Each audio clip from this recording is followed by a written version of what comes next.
Hello and welcome to Resilience and Relationships R&R. I'm Stephanie Olson. I'm here with Rebecca Saunders. And we have a guest today, Kimberly Haley Coleman with Globe Aware. So Kimberly, thank you for joining us. Thank you so much for having me. I really appreciate it. Yeah, Kimberly does some awesome work. We got an opportunity to talk to her a little bit offline. So why don't you tell our audience a little bit about you and what you do? Sure. As you mentioned, I'm Kimberly Haley Coleman. I'm the founder and executive director of Globe Aware. We do service vacations in 26 countries across the globe. We've been doing it for about 25 years. They're short-term projects and programs, really open to anyone, no specific language or skills required. So that's what I do, and that's what energizes me and gets me up in the morning. I love that. So we could start kind of a support group as founders and executive directors. I think that's something much needed. But how did you get started in this?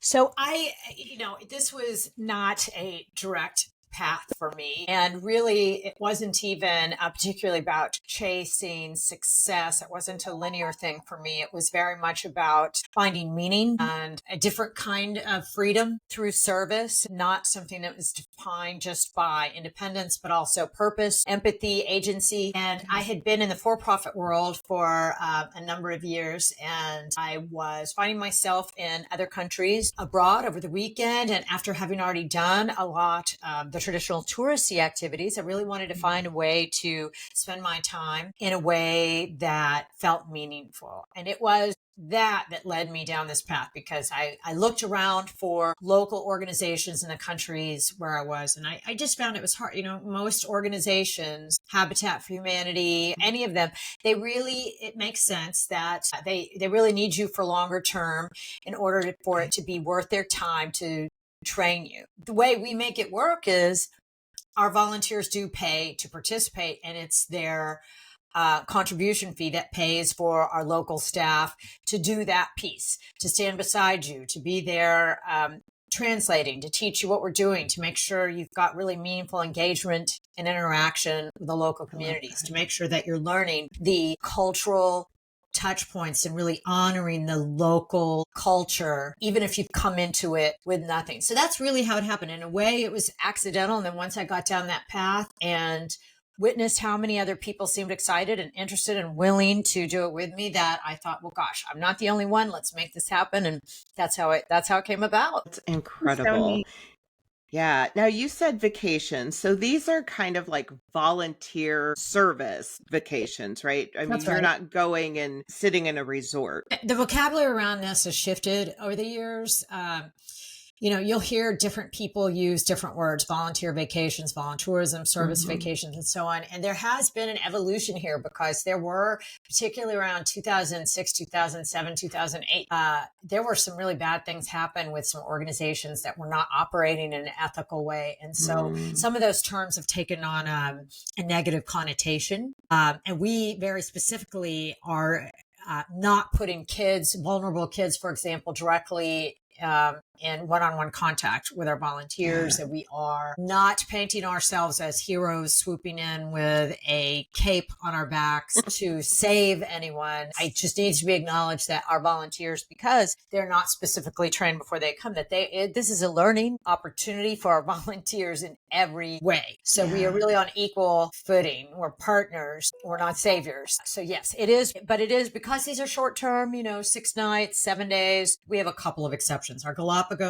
program, because we're working in conjunction with the Park Service there, they're requiring 2 weeks. But anyway, otherwise they're all very short term. And so most people are engaging in this as part of their vacation, whether it means they're going over Thanksgiving, 4th of July, or their regular vacation. More and more companies are even allowing their staff to receive volunteer paid time off. So they might get 10 days regular paid vacation and then an extra 5 if they're going to serve. So, but yes, it's not inappropriate to use the word vacation, because it's people using their free time to really engage and do something good and to give back. Right. Yeah, that's what it's about. I love that you said we're not coming in as saviors. I think that sometimes people can intend good, But when they have that mindset, it can do more harm than good. Yeah. Have you seen that? Yeah. Well, I'll tell you where we really see it. When we'll have corporate groups or school groups where there may be a couple people that were the primary contacts that organized the program, and there will be a whole lot of other people who want to go, but haven't done a lot of preparation or reading our materials, listening to our podcasts and things like that. So they may have their own expectations in their mind. It tends not to be the people who've sought the experience out as much as people who have just kind of casually said, oh, that sounds like a good idea, and they show up. So while we might see that on the front end, some people who come into this with an idea that, okay, I'm ready to see all of the charity I'm going to be able to do here, and thinking about it that way. But as soon as they get there, as soon as we're all rolling our sleeves up side by side, and they see with their hands and their eyes and their whole beings that, actually the locals know how to do this faster and better, and I am just standing side by side in the same way they are, but I'm actually slower at it. So even though we will see on occasion that mentality, it is very quickly changed and remedied, and usually to just such great effect. People, when they feel that kind of human connectedness in that deep, meaningful, empathetic way, whatever their expectations were before, it ends up being a much better outcome than what they were anticipating anyway. So yes, we do see it. Fortunately, it self-resolves pretty well. I think that's amazing and that's one of the advantages, I think, with something that's so immersive and having that opportunity to stand side by side. And I just had this conversation with an agency that so often people are thinking, I'm here to rescue, I'm here to save, when no, actually, you are here to stand side by side this individual who you could be at any given time. And so I think that's the mindset that is so important. So I love that. The other thing that occurred to me that I was thinking about when you were talking is that idea too, that I know what you need. And so I am here to help you with that need, when in fact, we first need to ask, how can we help you? What do you need? How can we serve you? And you made that, you've said it, that the locals usually know what they're doing and can do it faster than anybody else. And we come along, almost show us how to help you. What does that look like? That's exactly the way we seek to go about doing things, is ask the local communities, what's important to you? What have you identified as a need, and how you want to address it? And is this something that we can do alongside you? And our communities all know, as anyone does, what their challenges are. And we have learned the hard way in a few incidences where the local community may have picked a challenge and said, yes, you can help us with this, but they didn't necessarily we had a program in Peru in the Andes Mountains, San Pedro de Costa, and they were wanting more drinkable water options. And so while we were able to work alongside them bringing a new water conduit into town, we set up a bunch of Sawyer water filters that we paid for and installed, and they don't work very well at high altitude. And we had to learn that the hard way. And this is over 2 decades ago. So we have stumbled along the way, and it's really taught us that it makes sense to look at what has worked in each community. And if they don't know the answers, that we're still usually not the best place for the answers, that still someplace within that culture, somebody's got those same factors and characteristics is going to be a better source for that. We do, any project, because all of our program locations have different projects. So, in Guatemala, we're installing concrete floors in homes of single moms. In Kenya, we're building wattle and daub style homes. In Cusco, Peru, we're building adobe ladena stoves. So, they're all very different. And so when a local community comes to us and says they'd like us to work with them, if they have not organized themselves on how they want to address whatever the challenge it is that they're trying to face, now we know that it may not be a good time for partnership yet. That for us, it makes sense for the local community to already know that. When it comes to service and transformation, it's always that genesis from the community itself in order for the outcome to really be a huge impact. And so, that's what we've learned over time. So how do people find you and request help? So, it used to be years ago, I would go into a community and go and talk to all of the local grassroots organizations till I could find ones that had really done a good job of organizing what they want to do. And we also run these projects past our own criteria. We are not going to put people high on ladders and operate in heavy equipment and machinery. We're not going to handle bodily fluids because we're not Doctors Without Borders. And we have to see that it's a genuine need. We're not going to put some luxurious annex onto someone's home that doesn't need it. So it's not that we don't have any sort of say, but again, it starts with the local community. And so they will, when we used to go and look, now those communities will come to us. And when they come to us, we'll set through, we send them a list of questions to see if they've actually thought through how they want to address that challenge. And sometimes we've had cases where when we ask them those questions, they really didn't know how to answer them, but they came back a few months or a couple years later, having now addressed all those things so that we were in a better position to work together. I love We that. just can't, there's no way for us to be, we're based in the US and Canada. There's no way for us to keep track of what are all the right materials and authorizations or permits. We do not own any of the projects that we're working on. So all of those underlying things need to first be met. And I think that does come as a surprise to people who haven't engaged in this kind of service work, where they may not understand that relationship in the equation, or even the time it takes to get to that point where you can actually effectively give back. It is quite a time-consuming process. Yeah, absolutely. How many staff members do you have? How many on your team? So in all of our locations, we have a primary coordinator who leads everything. And they're always local, with one exception. Our Guatemala coordinator was actually born in Canada, but she's been in Guatemala for 40 years or something. Her husband's Guatemalan.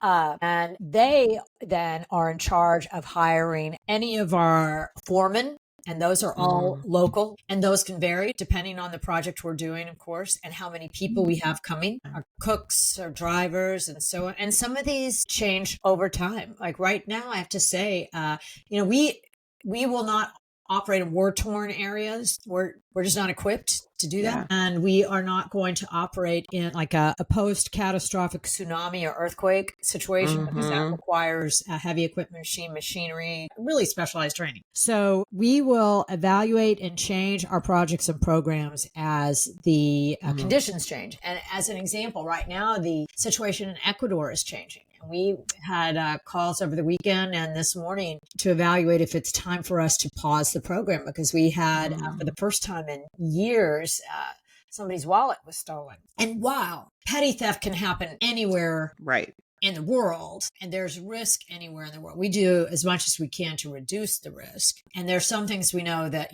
if somebody, can step on a nail anywhere in the world or not watch where they're going in traffic, things like that. But if there's a disease outbreak, anything like that, we do look at stopping. We had a program in China before COVID, and we closed that program down. It was the first week of January 2020, never reopened it. Even though safety may not be the consideration, there are other considerations. So it's always changing, and how we come to that project and how people come to us, that's always changing too. I mean, I would say most of our programs have been around for years and years and years and years. So it's not like all of our projects and programs are changing every other month, anything like that. But, we do follow the State Department risk and safety assessments for actually the US, Canada, and the UK. Those are the main ways we track things. And then, the CDC recommendations, which now that the CDC is undergoing its own changes, so we're having to evaluate how should we be getting our information. Right. And so these things change. Yeah, that's fast. And you started when? So the year 2000, but by 2003, I had left all prior work and was exclusively doing this. And our 501c3 certification was February 2003. So it's been a while. Amazing. That's amazing. I love that. So what does this look like for a participant? Like if someone is interested on going on one of these, what does that look like? Yeah. So normally, we have a pretty heavy social media presence. So people might find out from something online, oftentimes a friend who's gone on our programs, and they'll get interested. They'll often call us. If it's somebody who hasn't traveled before, the kind of call we get is, I'd like to do this. I don't know anything about it. I don't know where to go. How do I start? And we'll talk them through. Once somebody's been on one of our programs, they just go back to our website and they'll pick, where do I want to go and when, because our projects are offered all the time. With some exceptions, we close our through program December, January, because the schools we help are in their summer break because it's their summer. Sure. But for the most part, it's year round. So somebody will just go to the website and sign up for the date and program that they're interested in. We start sending them all the materials. Here's what you need to pack. Here's what you need to know if there are any vaccinations, if there are any sort of visas. For a whole lot of ours, you'd be surprised at how few, like Costa Rica, most of our programs require neither. But it's good to have all that in our materials. And then, we have podcasts, YouTube channel, social media that if people are wanting to see, hey, what are they doing in Costa Rica this week, in Ghana this week, in Malawi, people can see all of that. But we're generally designed so that if somebody's never done this before and they really don't know what to do, it's like signing up for a cruise. They've chosen where they're going to go. And after that, they'll aside from packing from our packing list, they'll learn and understand everything else once they get there because that's how it's designed, including if they know nothing about the culture, we have exercises specifically designed on a daily basis to try and somehow gently and deeply pull someone new to the culture into seeing the real challenges and the real beauties of that culture in a way they might not have if they were just a traditional tourist. And as an example, if someone is in Costa Rica on Monday, our coordinator is going to start the day with a question like, hey, did you know we don't use street addresses in Costa Rica? And everyone's like, well, how do you get mail? How does anybody ever find your house? How is that even possible? And so they'll have an interesting discussion about that, how everything is oriented by monuments. I've got a package, I'm sending it to someone, and it's going to go 300 meters south of the White Church,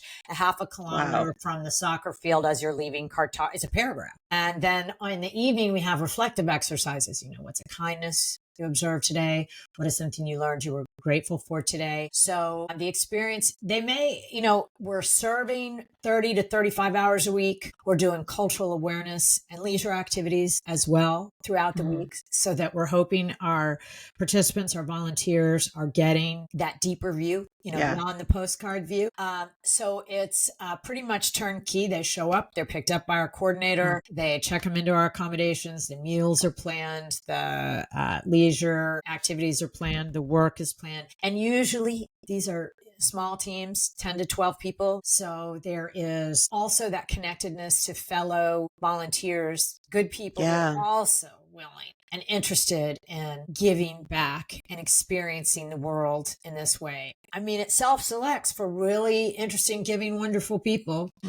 So that's a piece I never think to tell people about, but it's just as much a part of the experience as getting to know these other people. Yeah. You can make lifelong friendships, I would think. Yeah. And they do. Absolutely. That's amazing. So how many trips do you go on? And I would also, to a second, what was the most meaningful time that you had personally? So I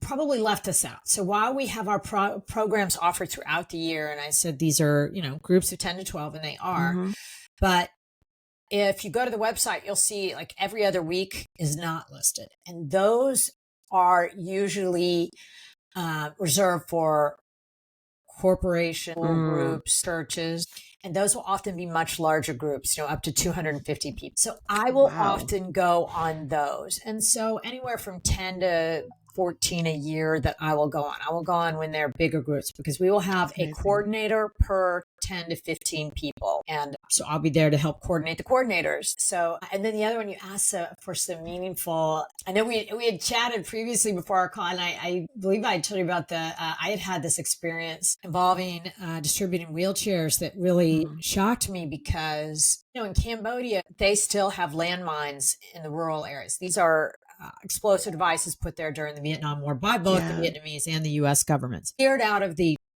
more heavily touristed areas.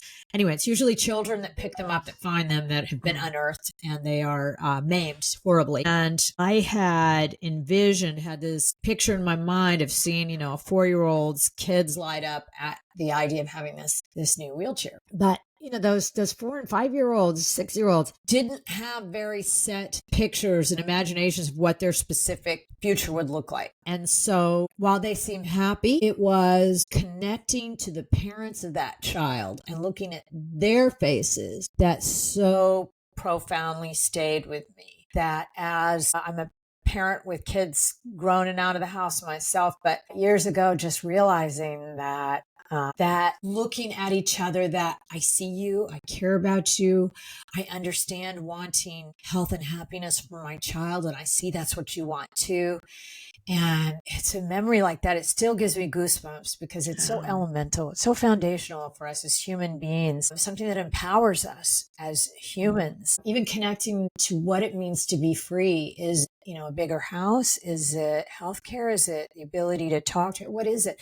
Anyway, so I've had a lot of memories that stand out, but that's one I've been thinking about more recently that's really resonated with me. I love that. That's beautiful. It's so great to have 3 women in on this call, because one of the things that obviously the role and leadership for women all over the planet can look different for all sorts of reasons. But I will tell you that in all the communities where we work, it is very clear the role women have in terms of leadership within local communities, and in terms of compassion and resilience and work. You see it in a different capacity in a lot of our communities than you might not have thought about. And in some way, Guatemala, where we are installing concrete floors in the homes of single moms, you've got these 14, 15, 16-year-old mothers with children with very little access to healthcare and, homes made of whatever refuse they can find. And yet you see them doing it. You see them finding a way to feed their children without any help, and walking them to the local closest school, bathing them, making their own homes, participating in the community, learning from the mothers around them, the level of challenges that they deal with, and how you can make an impact and a difference. And, not just on our programs abroad, that same volunteer who goes and helps this mother and comes home and looks around and realizes, hey, you can make an impact at home too, feeling that capacity. And, we strongly believe that people should be giving in their local communities first and foremost. And then to the extent they have that extra capacity to go abroad. But what we have seen is sometimes the reverse happens, where people will go into these communities where living in what might be middle income in Cambodia without access to running water and flushing toilets, and then coming home and realizing, hey, now I feel empowered to make a difference here too. And I don't know why, but it somehow can just connect with your brain in a different way, being in a culture where everything is different. Just kind of lighting that fire and inspiring you to know that you can help someone fix something, plant something, solve something for your neighbor. There's so much we can do to make a difference. Yeah. Do you get pushback at all from people who say that, why are you focusing on overseas? Why aren't you helping people right here? I hear that kind of pushback a lot with really anything somebody does. Doesn't matter what it is. They're going to get pushback on the other side. Yeah.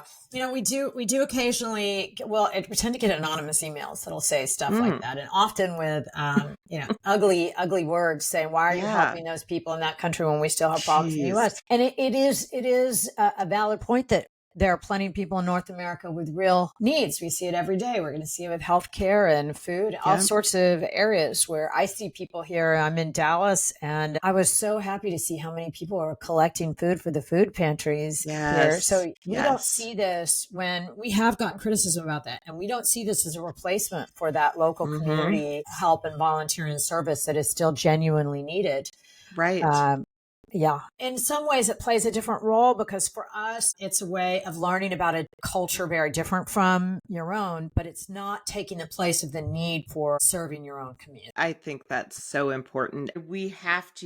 All of us have the capacity to do good wherever we're called to do good. And so we can't limit that to what somebody thinks.